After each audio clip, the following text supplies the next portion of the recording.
From Skadden, you're listening to The Informed Board, a podcast for directors facing the rapidly evolving challenges of a global market. A complement to our newsletter for directors, our aim with this podcast is to help flag potential problems that may not be fully appreciated, explain trends, share our observations, and give directors practical guidance without a lot of legal jargon. Join Skadden partners who draw on years of frontline experience inside boardrooms to explore the complex issues facing directors today.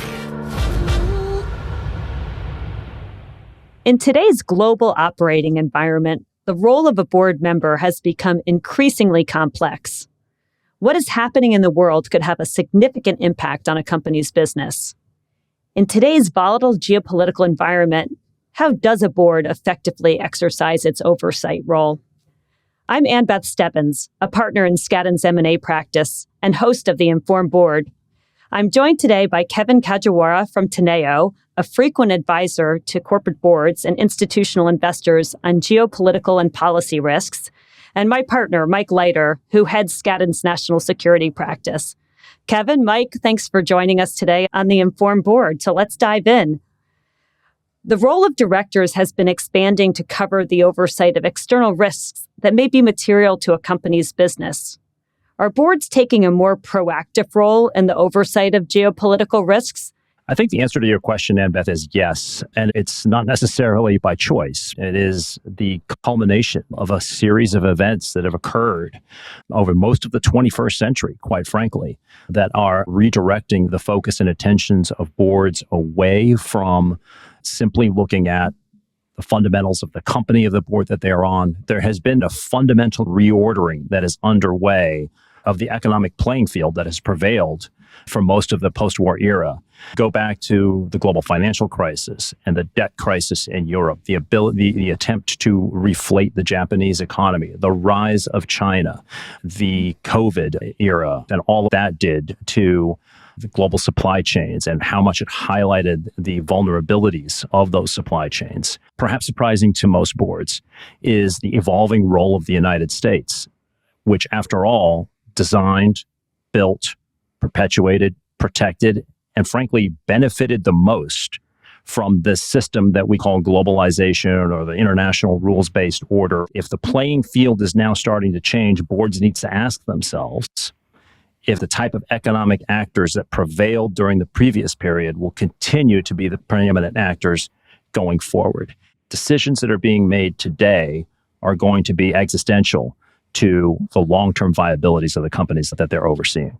So, Mike, this is a real swing of the pendulum from the interdependencies, the system that Kevin just described as designed by the U.S. to benefit the U.S. and particularly U.S. corporate interests. Is this a temporary state of affairs, or is this a pendulum swing that we're just seeing in its nascent stages that will continue? I think this is very much the nascent stages and will continue. I think it's here to stay for quite some time. This is the one point I disagree with Kevin on.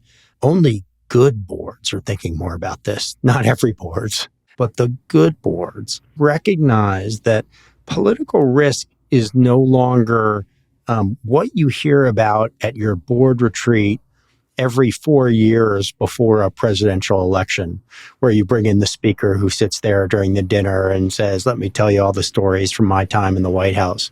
That's not what political risk is anymore. And the reason that it's here to stay for at least the foreseeable future is because political risk now captures and affects tangible business risks that companies now have to look at through a political lens. And whether that's the security of supply chains, global tariffs and retribution for tariffs, control of technology, access to data, all of which are being directly affected and driven, as Kevin described, by government decisions. And if boards aren't thinking about it in those terms, the political decisions around the globe that will have direct impact on their quarter, on their year, on their viability in the future, they're not very good boards, and the companies may not be around very long.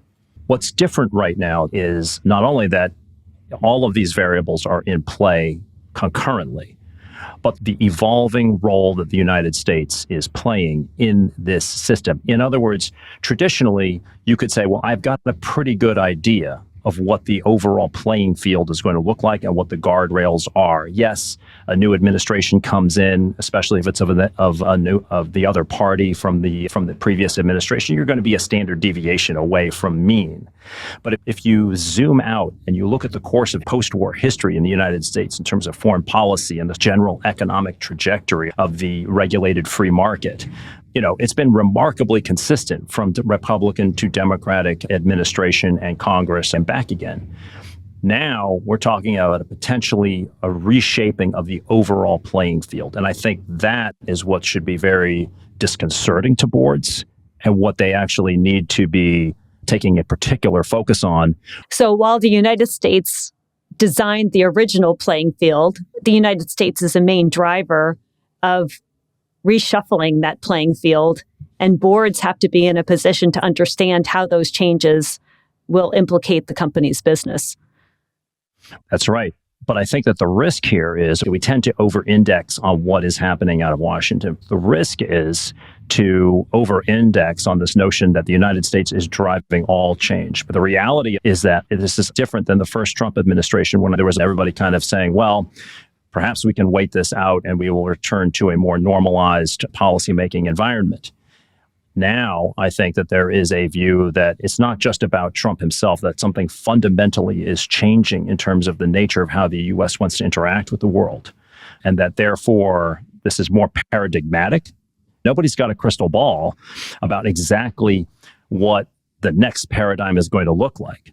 But this interim period is going to be set with a lot of uncertainty as different players, based on whatever strengths and weaknesses they've got, are going to be jockeying for position and trying to figure out how to, best serve their interests. Mike, bringing things from a macro level to a micro level, companies are dealing in a global environment. They're dealing with global counterparties.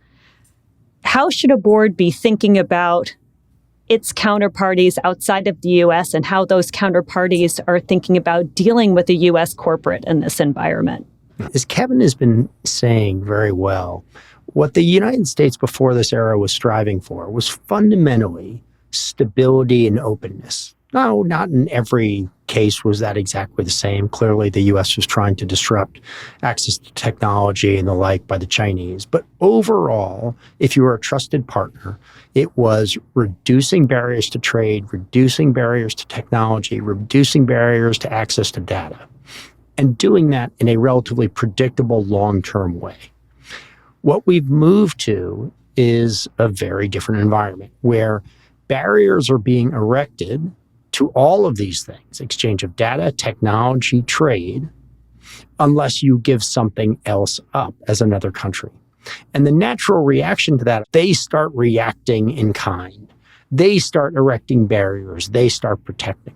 So I think if you're on a board, the first question you have to think about is not just where is my political risk, but how will political risk in one country, the United States, in China, in Western Europe, if I react to that, how will that drive other political risk? And that's quite a different calculus than most people have had to make. Let's think about computer chips and enabling AI. The U.S. government has fluctuated about access to advanced NVIDIA chips. Recently, President Trump announced that NVIDIA would be allowed to sell advanced H20 chips to China. But if you're a U.S. company that relies on those NVIDIA chips, and you are doing operations in China, that's been a huge change for you suddenly. Or if you're trying to develop artificial intelligence outside the United States, actually predicting where you can move those chips is incredibly challenging. And if you choose to locate in one country or another, how will another country respond? Any one decision will have follow-on effects with other jurisdictions. And no matter what the sector is, whether it's technology, information services, financial services, any choice you make in one part of the world, another part of the world will question whether or not You are now deprioritizing them in a way that you might become a victim of political risk in that other region. Boards have to be in a position to understand that and provide governance such that those decisions are not just tactical one-offs. They can still maintain a longer-term strategy and protection against downside risk. The problem here is what Mike highlighted, which is this issue of stability, right? This ability to be able to count on the transparency of the runway and make strategic decisions. And to that extent, I think instability or uncertainty acts like a tax in the sense that it perverts otherwise normal behavior. And we see this both in long-term and short-term activity and planning, right? So over the course of this year, as an example, we have seen a lot of working capital tied up in inventory builds as companies imported goods in an attempt to get in front of the potential tariffs. Those were inventories that they otherwise would not have built. The other point being that, with this much long-term uncertainty or this much opacity about where we are heading is also preventing, I think, a lot of long-term planning. And to put a real-world example on this, if you go back to the first Trump administration, and his inaugural trade war with China, you saw an acceleration of a China plus one strategy and a lot of movement in certain industries to move manufacturing out of China into a market like Vietnam. Well, in the world of the reciprocal tariffs, all of a sudden, China might look in certain industries competitive again. And that decision that you made less than a decade ago doesn't look as promising as perhaps it did at that time. Of course, if you made that choice, and more broadly, a sector has made that choice to diversify supply chains from China, you might well be the sector or the company which is next targeted by the Chinese in all the ways that an authoritarian state can, economically, pressure, licensing, and otherwise. So that choice might be beneficial in one country, but could have huge repercussions for you elsewhere in the world. So with all this uncertainty, lack of visibility, shifting sands, what's a board to do? How does a board stay on top of this? How does a board exercise its duty of care and get all of the information it needs to make decisions when today's information might be stale next week? At a fundamental level, everything that Mike and I are talking about right now needs to be thought of when you're thinking about your board composition. It's not simply industrial expertise or economic expertise, international expertise. There are certain industries that grow executives that are very, very immersed in all of that.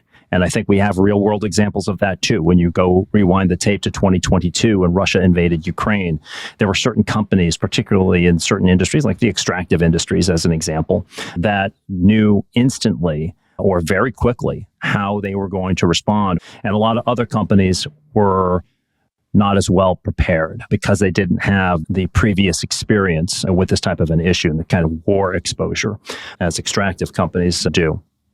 Any institution over time will start to develop a sense of tunnel vision and myopia. And therefore, it's important to have outside perspectives brought in. I also think that boards should visit the international operations of their companies.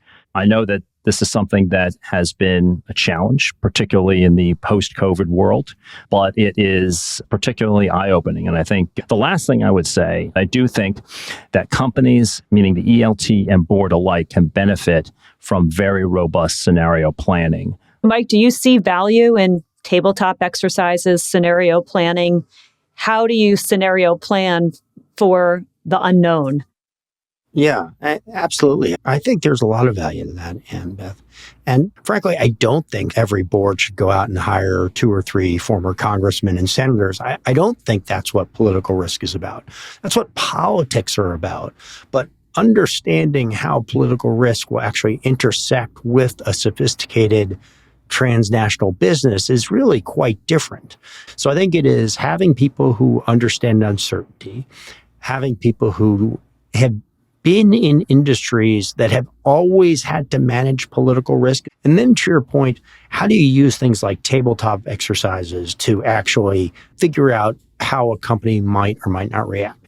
when you know there's uncertainty and you might have much more frequent and significant deviations, you actually do have to game out those risks that are unlikely but big effects, because we may have more black or at least gray swans from the political risk around the globe. So then you really have to think about not just, well, we might have to shift our supply lines out of this region. You really have to start pricing that. You have to play through alternatives, how long it would take. I remember doing a war game for the U.S. government a while back regarding chip access out of Taiwan. And at one point, I announced it was the worst war game ever, because it turned out that for at least 5 or 7 years, there was nothing to do, because that's how long it took to build a new chip factory. So you have to now use these scenarios to think through at a much deeper level what you would do if something very bad happens, which isn't, in my view, what boards normally go through. So I need to start expecting that I've got an uncertain future ahead of me. So I think scenario planning for fleshing out timelines, costs, optionality are very important for the boards. There are different types of scenario planning exercises as well. You don't need to game out every single scenario. We're not going to come up with it. It kind of goes back to what General Eisenhower said about war plans, right? That when the first bullet flies, the plan goes out the window. It's worthless. But planning was everything and allowed them to adjust and to pivot accordingly. But there's another type of scenario planning exercise that I think is also very worthwhile, and particularly in terms of the interaction between board and management, right? And that is the type where you use the opportunity to test the underlying assumptions that management is making their strategic decisions on. You bring in outside experts on the other side of the table. This is not an example of those outside experts pontificating to management and telling them what's going to happen or who's going to win the election or what the regulatory environment is going to look like. It is, let's hear from management the fundamental assumptions that they are making about the operating paradigm and operating environment that they believe they are entering into for the next 3 to 5 years. And let's test those. A successful scenario exercise forces management to walk away from the table and say, you know what, I hadn't thought about that. We need to incorporate this into our thinking. So should external risk assessment be an agenda item at every board meeting? That the environment is shifting very, very rapidly here. And it used to be that because you could have faith in that underlying playing field, you might be able to test that, every couple of years or every election cycle, every congressional election cycle. Now, I think we need to test those assumptions much more frequently. I think the views are more nuanced than they were in, say, November of last year. And I think that needs to be tested with greater frequency. And again, to not spend all of that time focusing on just what's coming out of Washington and out of this White House. Because as we have seen other political leaders around the world who do not telegraph their intentions as openly as President Trump does. I think it's at least quarterly at this point. And for 2 specific reasons. First, management is getting absolutely bombarded on a daily basis with press clippings and announcements, trying to figure out how to react and maneuver. And that's exhausting. It's incredibly important because of that to let the board in to talk about that risk and have the board help lift management's eyes back up to see the horizon farther out. So I think if you don't do that quarterly, you're not actually helping your management team think about these difficult scenarios that could evolve. The second reason is whether you're an American company, a real multinational, or you're a European company operating in the United States, other regions are going to have a counter reaction to what you do. So having that quarterly, not just to dive more into American politics and American political risk, but really get thoughtful insight into what the Chinese have been thinking, what the EU has been doing, what the UK is doing on these fronts in reaction, I think is very, very important to, again, lift everyone's eyes up from their most immediate surrounding, thinking about the next level of risk. Which is why it's so important to have the right people on your board. Going back to Kevin's earlier comment, finding people who have dealt with political risk in the past because of the industries they come from. So last topic I wanted to cover, and Mike, let me start with you. How should companies be communicating with their shareholders about these risks? And should that be on a quarterly frequency as well? And how do you keep on top of it with that sort of cadence when you're communicating externally? We certainly see a change in risk factors being issued quarterly. But I think given what we've described, which is kind of a global scale of political risk and the kind of much deeper effects that political risk can have on a company today, I think it's imperative on every board to go back through those risk factors and update them and show change. Because, I mean, if boards don't make changes to those risk factors, I think it will be running very much counter to a well-established public perception that political risk is up. Showing reaction to circumstances, how these risk factors evolve is a critical point that you look at to understand that the board is engaged. So given that obviously we think there is more political risk in the world, it's more intertwined, it's deeper, that should absolutely be reflected, at least at a very least in an annual way. And certainly if you lie in the crosshairs of a very particular issue involving tariffs around steel and you're reliant on steel, or fill in the blank with whatever tariff issue or access to technology could be, this is certainly something that might have to be updated even more regularly than that. I agree with that 100% and would say that it has the benefit of not only demonstrating to the shareholders and broader stakeholder community alike that you're aware and proactive. Aware, proactive, taking into consideration, and therefore able to support management in the right way. But it will have the added benefit if you're doing all that, you will actually be getting up to speed and being able to support the management better going forward. There are certain industries, particularly those that are in highly sensitive areas in tech, as an example, and in other areas that are deemed in national security interests of the country, that are going to pay a lot of attention to this and devote a lot of time and word count to addressing it. I don't think there's any industry that remains untouched, in a sense, by this now. And I think there's going to be an extra onus to get up to speed more quickly. I think it's important for boards to be communicating with their shareholders as to what how they're addressing these risks, because the investment community will be looking at the same risks and wanting to know how a company is responding. I think that's exactly right. And it goes back to a point that Kevin touched on. We mentioned board composition. When you think 20 years ago, the idea of having someone who is a cybersecurity expert on a board was sort of laughable. And of course, many people now advise, and certainly investors expect, it's a risk factor if they don't have it. I think political risk is going to be similar. Now, again, it's not as though you get a master's degree in political risk or PhD, but having someone who on the board has some of the characteristics we've talked about, understanding of uncertainty, living in an environment which had significant political risk, people with significant international experience given the competing political risks you have across borders. I think increasingly boards will be viewed as insufficient if they don't talk about their membership in those ways. Well, Mike, Kevin, great conversation. I really appreciate you both joining us today. And thanks for being on the Informed Board. It's been a pleasure. Thanks very much for the time. Thank you, Ann Beth and Kevin. Great to do this with you. Thank you for joining us for today's episode of the Informed Board. If you like what you're hearing, be sure to subscribe in your favorite podcast app so you don't miss any future conversations. Additional information about Skadden can be found at skadden.com. The Informed Board is a podcast by Skadden, Arps, Slate, Meagher, and Flom LLP and affiliates. This podcast is provided for educational and informational purposes only and is not intended and should not be construed as legal advice. This podcast is considered advertising under applicable state laws.